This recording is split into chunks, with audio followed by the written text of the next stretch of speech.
Okay guys, so mga naghahanap ba kayo ng mura at magandang vacuum para sa inyong bahay? So ito yung Dirma T10W na rechargeable, na cordless. Ayan, so nabili ko to sa Shopee for about 3,500. Pero minsan ano siya na 3,300, minsan 4,000. Nag-iba-iba eh. Depende kung may voucher kayo. Popost ko na lang yung link kung saan nyo pwedeng bilhin. Pero isa lang masasabi ko, napakaganda nito at napaka-convenient gamitin. Tsaka solid na solid yung katawan niya.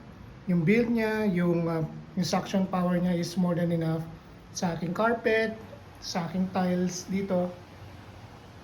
Tsaka kaya niya i-cover yung buong bahay. So, ayun na maganda yung suction power niya for this. Ayun, ang dami niya nang naipon na sa saglit ko pa lang siya nagagamit. So, very impressed ako dito sa vacuum na to. Ayun nga, meron din siya kasama mga accessories. Yan. May kasama siyang dalawa na parang extension na pwede niyong gamitin.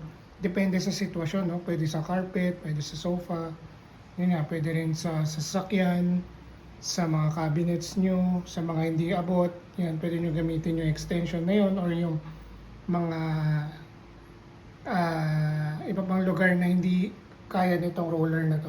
So yun, pwede siyang maganda yung filtration system niya, very convenient, very lightweight, isa rin yun sa mga deciding factor. Kasi less than 2 kilos lang to. I think 1.2, 1.1 kilo lang to. So very very light. So kaya nyo, hindi kayo mapapagod gamitin to. So hindi rin siya ganun kaingay. Paggamit niyo yung pinakamalakas na setting, yun medyo maingay siya. Pero ako kasi most of the time or 90% of the time, yung mahina lang yung ginagamit ko. So tolerable naman yung noise niya. So yun, I'm really impressed by its performance, by its build quality, yung charging niya. May kasama na rin palang charger to.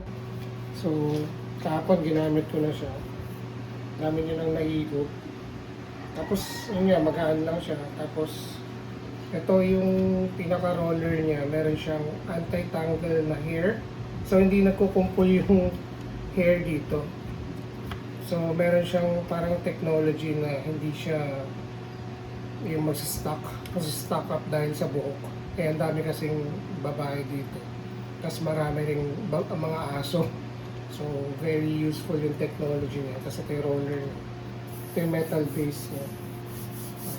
Gaan lang din niya, tapos meron siya I think 6 or 7 filtration system na syempre yung air niya nafi-filter na dito sa base na to.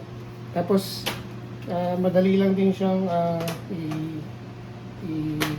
ganyan lang, iti-twist niyo lang sa left para makita niyo yung filtration system dito sa loob.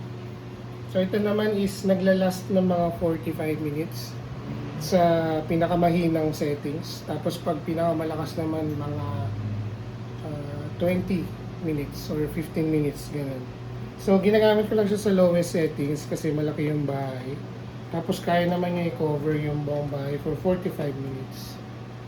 Charge siya for about 4 to 5 hours bago mapuno. So sa 4 hours na charging or 5 hours, magamit niyo siya for 45 minutes. Yun sa I think more than enough na yun sa buong bahay unless talagang sobrang laki ng bahay nyo. Just buy yung mas mahal na version nito, yung T20 ata.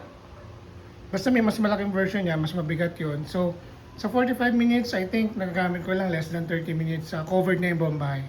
So, unless sobrang laki ng bahay nyo, just buy the bigger one. But this one is good for mga 3-bedroom houses, 2-bedroom houses, yan. Perfect na perfect to. Sa mga condo lalo na. Oh yan guys, in-empty ko na siya. Tapos ito naman, isang section lang ng bahay namin. Kaka-vacuum ko lang kahapon gamit yung luma namin vacuum. Pero ito na, hindi talaga effective yung dati namin vacuum. Akala ko malinis na, no? Yung mga hindi ko nakikita. Pero tignan nyo naman, pag gumamit kayo ng maayos na vacuum, talagang mas okay yung makukuha yung dumi, mas marami kayong makukuha.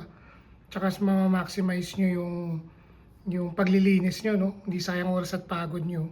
Dahil okay yung vacuum na ginagamit nyo. Tingnan nyo yung kapal, oh, sa carpet namin. isang section ng bahay. Grabe, no? Okay guys, so if ever naghahanap kayo ng bagong vacuum na mura lang, no, na less than 5K, less than 4K, ito yung bilhin nyo. Maganda siya, matibay, at talagang it gets the job done, no? Talagang mapapadali yung buhay nyo sa paglilinis. Very portable, magaan, at matagal maubos yung battery. Depende rin sa gamit nyo. But for me, it's more than enough. I really like it. Highly recommended for me. Thumbs up sa akin yan. So thank you guys for watching. Hope you guys na-enjoy nyo yung video. Nakatulong ako sa inyo. At tara, next video naman tayo. Thank you guys for watching. See you guys.